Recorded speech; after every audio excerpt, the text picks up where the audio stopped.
You can wire me the money to the SAM account. No matter who I am, the weapon is with me now. Okay, but you need to test that city. That's fine. You have my word.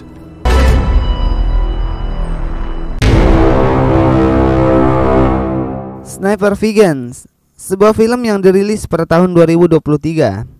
Film ini mengisahkan seorang kapten bernama Gaozan yang merupakan seorang sniper bersama dengan beberapa pasukan yang mereka bentuk yang dikenal dengan Tim Storm, ditugaskan untuk mengawasi sebuah transaksi senjata. Namun dalam misi itu tiba-tiba saja kelompok Storm diserang oleh beberapa kelompok teroris, yang mana itu membuat semua kelompok Storm tewas di tempat.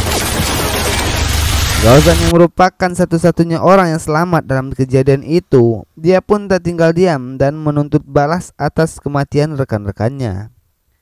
Dan tanpa perlu berlama-lama dalam mengucapkan kata-kata mukodimah, kita langsung saja ke alur ceritanya.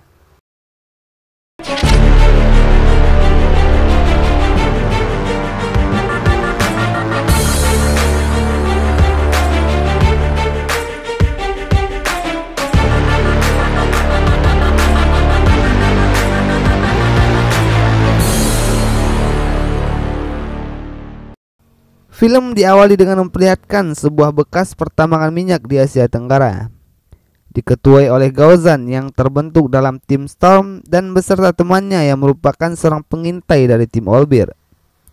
Gaozan dan beberapa pasukannya disewa oleh seorang pria bernama Howard untuk mengawasi sebuah transaksi senjata dengan seorang pria yang merupakan seorang teroris asal India. Now where's the machine you stole? Hey, stop! I want to check the money first. Money's here, as you can see. Open the hatch! Ketika Howard melihat senjata yang dimaksud, tiba-tiba saja mereka mendapatkan sebuah serangan dari seorang sniper yang membuat Howard juga tertembak di tempat itu. Azong yang ditugaskan melakukan pengawalan terhadap Howard segera melakukan tembakan balasan. Give him the money.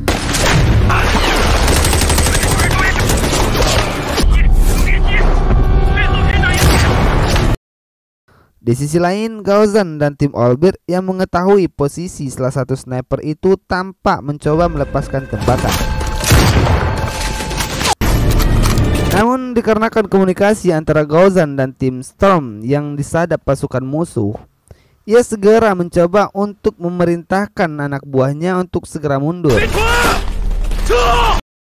Namun upaya mereka untuk segera meloloskan diri terasa sia-sia dikarenakan pasukan musuh tampak mengaktifkan robot pemusnah yang kemudian membunuh mereka semua di tempat itu.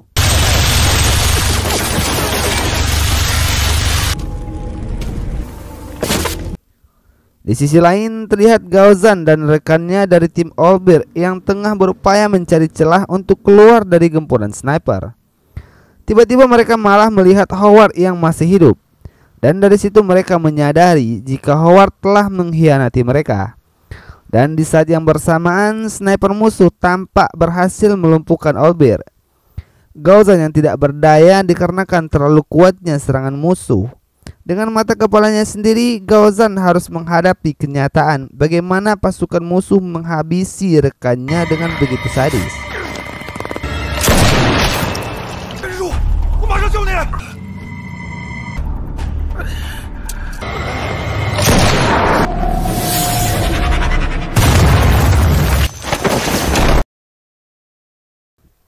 Terlihat Gaozan yang tengah terbangun dari pingsannya, dan ketika ia hendak dipindahkan menggunakan sebuah ambulan, namun di tengah-tengah perjalanan ambulan tersebut diberhentikan oleh salah seorang bernama Mai. Ia merupakan seorang kepala bagian operasi khusus pengamanan. Mai mencurigai Gaozan sebagai pengkhianat. Hal itu ia buktikan dengan banyaknya aliran dana yang masuk ke rekening Gaozan yang mencapai $400.000. Namun Gaozan yang mencoba untuk menjelaskan, tiba-tiba saja Mai malah mencoba untuk menyerangnya. Beruntung Gaozan dengan cepat mengambil senjata milik Mai dan pergi meninggalkan mereka.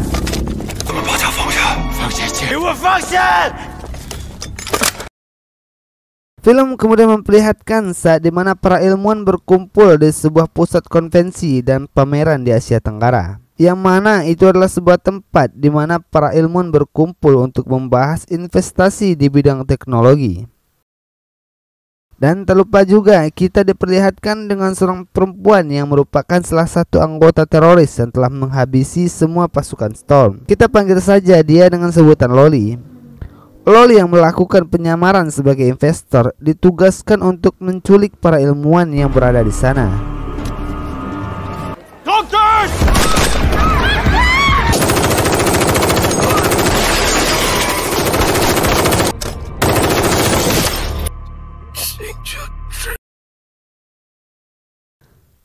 Film kemudian memperlihatkan saat di mana Gaozan yang berada di sebuah tempat persembunyiannya. Terlihat saat di mana Gaozan yang tampak terus berlatih sambil mengembalikan kondisi fisiknya. Tak lama setelah itu pun Gaozan tidak sengaja melihat sebuah berita yang mengatakan jika para ilmuwan teknologi dan ahli energi telah diculik sekelompok teroris. Gaozan yang mengetahui siapa orang di balik penculikan itu, yang mana itu merupakan anak buah Howard yang telah menjadikannya sebagai buronan dan dianggap sebagai pengkhianat negara. Gaozan yang tidak sengaja melihat video lama tentang perekrutan tim Storm membuat niatnya untuk segera melakukan balas dendam akan kematian rekan-rekannya semakin bertambah. Hal itu ia buktikan dengan sengaja berangkat menuju TKP untuk melakukan identifikasi mengenai penculikan yang dilakukan kelompok teroris itu. Setelah menelusuri beberapa sudut dari tempat itu, akhirnya Gaozan berhasil menemukan sejumlah peluru bekas tembakan. Dan ketika ia mengambil bekas peluru tersebut, tiba-tiba saja beberapa petugas pun datang. Tak ingin penyamarannya diketahui, Gaozan dengan terpaksa melawan beberapa petugas di sana.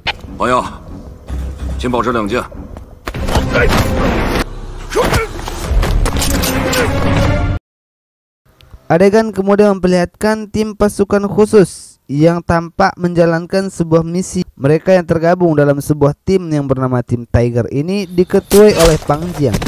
Terlihat Pang Jiang yang hendak membawa segerombolan perampok itu. Tiba-tiba saja ia mendapatkan sebuah panggilan yang mengatakan jika mereka mengetahui persembunyian Gaozan lewat sebuah rekaman CCTV. We got a new one for you. Pang Jie, mission aboard. Nation. We found Gaozan. Who? Di sisi lain, Gaozan yang merasa tempat persembunyiannya telah diketahui, ia pun tampak segera bergegas meninggalkan tempat itu. Namun sebelum akan pergi, tiba-tiba kelompok teroris yang juga mengetahui tempat persembunyian Gaozan, mereka tampak mengepung seluruh area itu dan tiba-tiba saja melakukan serangan terhadap Gaozan.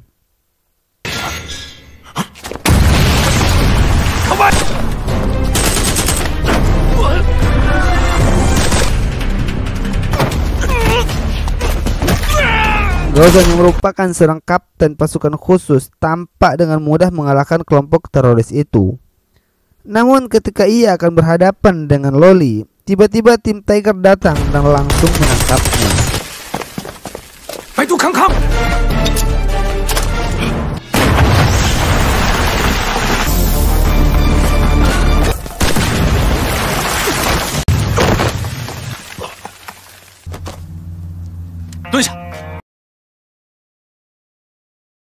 Terlihat di dalam sebuah pesawat yang mana Pang Jiang tampak begitu emosi kepada Gaozan. Pang Jiang yang sebenarnya tidak mengetahui tentang apa yang terjadi tampak terus menyudutkan Gaozan tentang pengkhianatan yang telah ia lakukan. Yang mana hal itu menimbulkan sebuah keributan yang kemudian dimanfaatkan oleh Gaozan.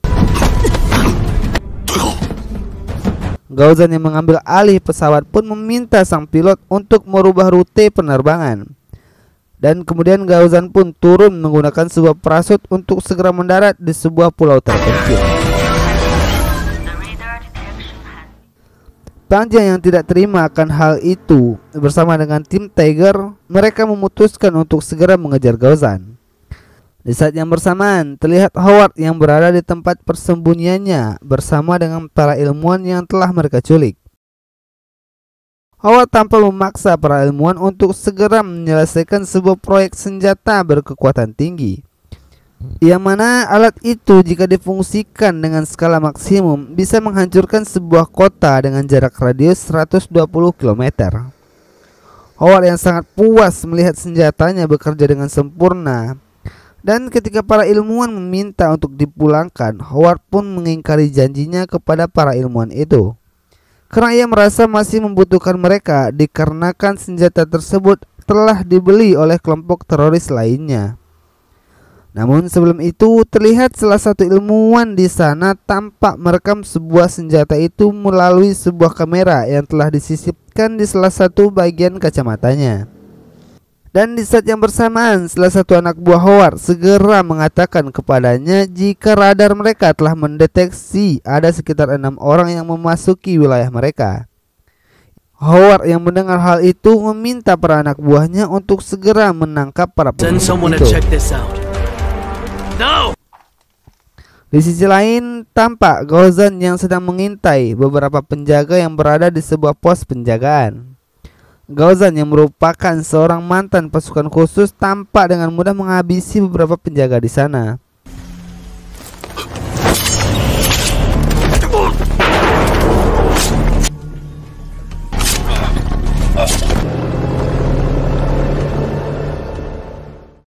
Terlihat Gaozan yang tampak berhasil menyusup ke salah satu bagian markas Howard. Tiba-tiba ia mendapatkan sebuah sinyal dari salah satu ilmuwan di sana yang menginstruksikan untuk segera membidik beberapa penjaga di sana.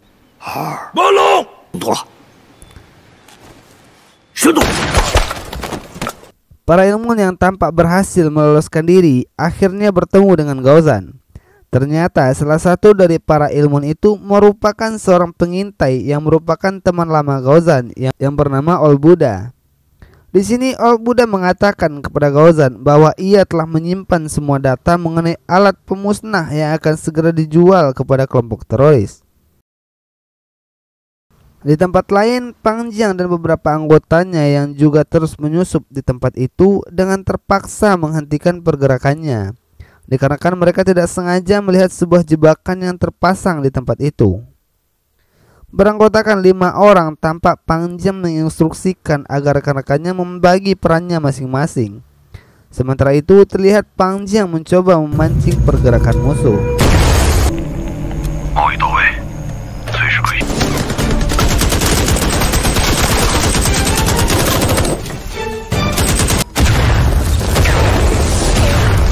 Lewat pertempuran singkat itu pun ternyata salah satu rekannya yang hendak melindunginya malah terkena bom granat. Melihat hal itu, Pang Jiang bersama rekan-rekannya memutuskan untuk segera mundur dan segera memberikan pertolongan kepada rekannya yang terluka. Terlihat Pang Jiang yang mencoba menyelamatkan rekannya, namun malang untuk mereka. Ternyata pasukan musuh yang telah hafal seluruh area itu dengan cepat melemparkan serangan kepada mereka.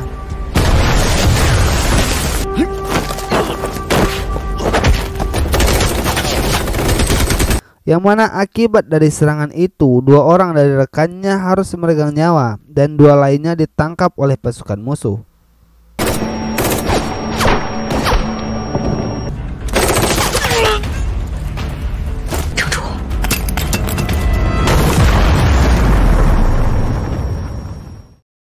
Gaozan yang berhasil menyelamatkan Pang Jiang mencoba untuk menyembuhkan lukanya. Namun ketika hendak terbangun dari pingsannya, terlihat Pang Jiang kembali bertengkar dengan Gaozan. Pang Jiang kembali melontarkan serangan yang menyatakan jika Gaozan adalah seorang pengkhianat yang telah membunuh gurunya yang tergabung dalam tim Olbir. Gaozan menjelaskan jika tim Olbir terbunuh dikarenakan serangan sniper dan beberapa pihak yang juga telah menjebak mereka. Tak lama setelah percekcokan itu, tiba-tiba Old Buddha tampak menghubungi Gaozan yang mengatakan jika ia bersama para ilmuwan lainnya telah ditangkap oleh pasukan musuh. Naasnya lagi, kacamata yang berisi data-data penting pun juga berhasil mereka dapatkan. Nampak seorang pria, kita sebut saja Samsul, yang merupakan seorang sniper yang telah membunuh semua rekan-rekannya. Gaozan yang melihat Old Buddha tengah disandra mengatakan kepada Samsul untuk melepaskan mereka. Namun Samsul dengan brutalnya malah menghabisi dan menghujani seluruh tubuhnya dengan beberapa tembakan.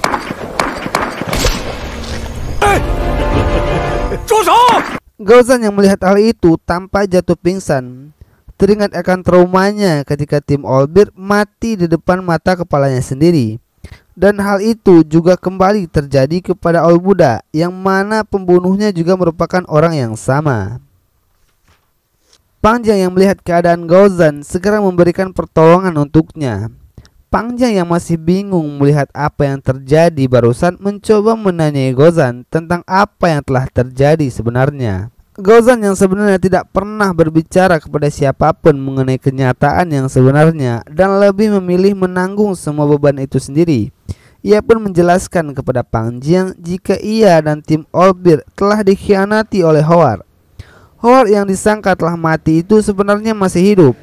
Dan ketika mereka diberikan misi untuk menjaga Howard, Gaozan yang tergabung bersama Tim Olbir, mereka telah dipecundangi oleh Howard yang telah sengaja menyewa pembunuh bayaran untuk menghabisi mereka. Dan oleh sebab itu, selama berada di tempat persembunyiannya, ia telah merencanakan niatnya bersama Olbuda, yang merupakan salah satu orang yang mengerti tentang apa yang telah terjadi sebenarnya. Namun sayang, Olbuda juga harus tewas dalam misi ini. Namun di balik kematian rekan-rekannya, Gaozan merasa beruntung diberikan kesempatan hidup. Dengan begitu ia bisa membalaskan dendamnya atas kematian rekan-rekannya dan mengembalikan nama baik seluruh tim Storm dan tim Olbir. Pangjang yang mulai mengerti akan perkataan Gaozan, akhirnya mereka berdua bersepakat untuk bergabung menjadi sebuah tim guna untuk menangkap Howard dan si sniper yang bernama Samsul itu. Kemudian kita diperlihatkan saat di mana Gaozan dan Pangjang yang berhasil masuk ke sebuah gudang tempat di mana Howard menyimpan perlengkapan senjatanya. Beranggotakan 2 orang, mereka pun mulai menyusun strategi. Pertama-tama Pangjang diperintahkan untuk segera menyelamatkan 2 orang rekannya. Dan dari kedua rekannya itu diminta untuk segera mengevakuasi para ilmuwan yang tengah disandra.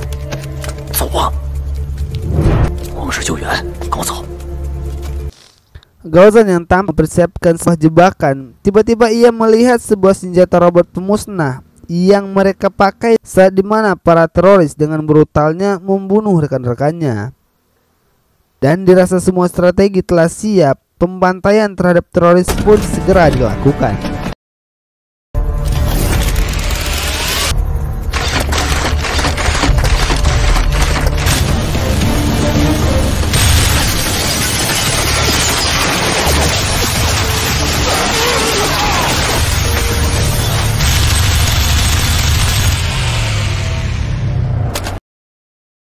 Howard yang tampak tewas karena dihujani peluru dari robot pemusnah. Namun Samsul yang melihat jika bosnya telah tewas tampak sangat murka, dan ia pun segera memerintahkan beberapa pasukannya yang masih tersisa untuk segera mencari keberadaan Gaozan dan Pangjang.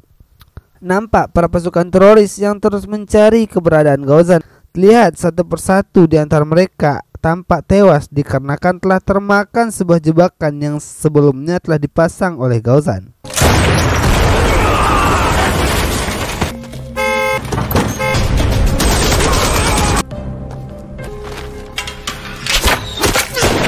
Sementara itu, Pangjang yang merupakan tipikal petarung jarak dekat tampak dengan mudah mengalahkan para teroris itu, bahkan di ruangan minim cahaya sekalipun.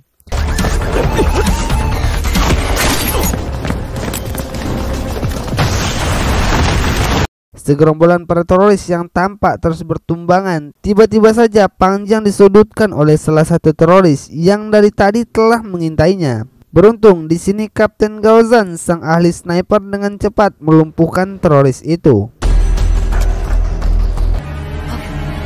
Come down.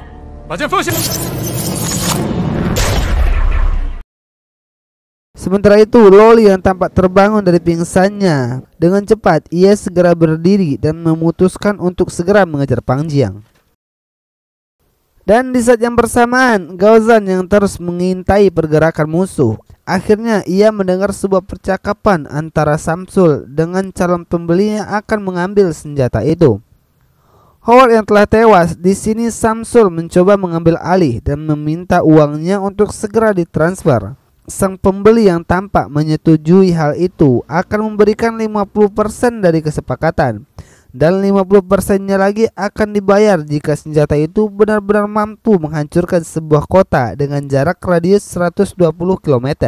Di sisi lain, Pang Jiang yang terlibat pertarungan dengan Loli. Tanpa harus mengeluarkan banyak keringat, Pang Jiang pun tampak dengan mudah mengalahkan Loli si rambut pirang ini.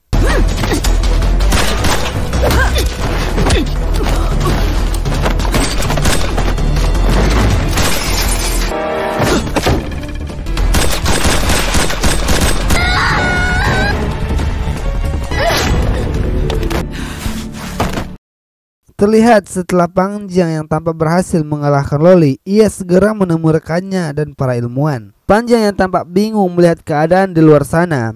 Rekannya menjelaskan jika pihak musuh telah mengaktifkan senjata infrasonik yang diarahkan ke sebuah kota yang akan mereka hancurkan. Salah satu ilmuwan yang pernah mengerjakan senjata itu, ia mengatakan kepada Pang Jiang, satu-satunya cara untuk menghentikan senjata itu adalah dengan cara menghancurkan bagian tengah dari kedua sisi senjata itu.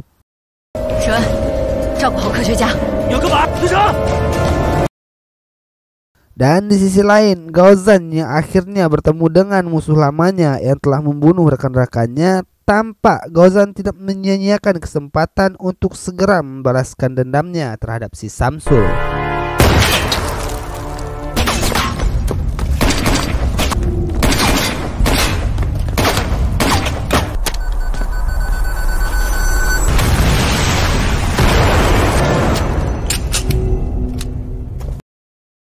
Duel sengit yang terus terjadi serta hamburan peluru senjata yang terus mereka lakukan, sampai akhirnya baik Samsul maupun Gaozan sama-sama terkena serangan masing-masing.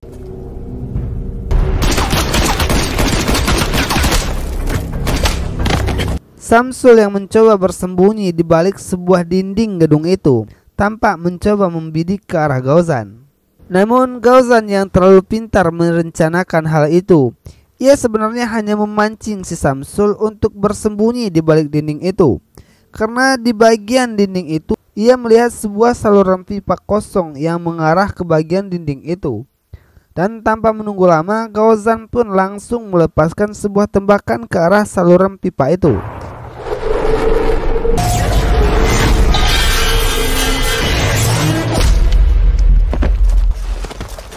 Di lain sisi, terlihat Pang Jiang yang dibantu rekan setimnya untuk segera menghancurkan senjata itu. Namun dikarenakan mereka tidak menggunakan alat pelindung, mereka pun tampak kesulitan mendekati alat itu. Beruntung Gaozan datang dengan cepat dan menginstruksikan Pang Jiang untuk segera melepaskan tembakan.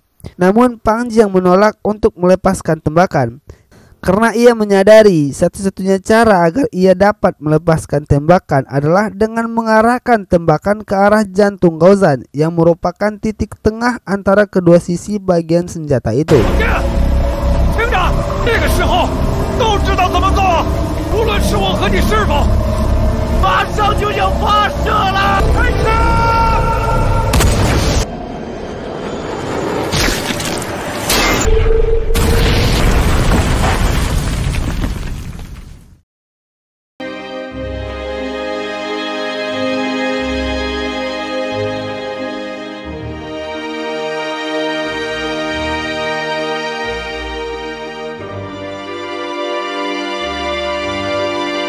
Dan sebelum detik-detik kematian Gaozan, di sini Pang Jiang kembali teringat akan janjinya bersama Gaozan, yang mana mereka saling berjanji jika dalam menjalankan misi kali ini tidak ada satupun di antara mereka yang harus tewas.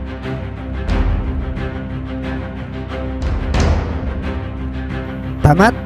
Itulah akhir kisah seorang kapten bernama Gaozan, yang mana pada akhirnya ia tampak berhasil membalaskan dendam atas kematian rekan-rekannya. Dan di akhir cerita juga dikisahkan yang mana para pasukan yang gugur diberikan penghormatan berupa medali dari pemerintahan setempat, dan mereka pun dianggap sebagai pahlawan kota atas kegigihan dan keberanian mereka dalam menghadapi serangan dari kelompok teroris. Dan Mimin sebagai moderator pamit undur diri. Sampai berjumpa di alur cerita selanjutnya. Tangguh Cie.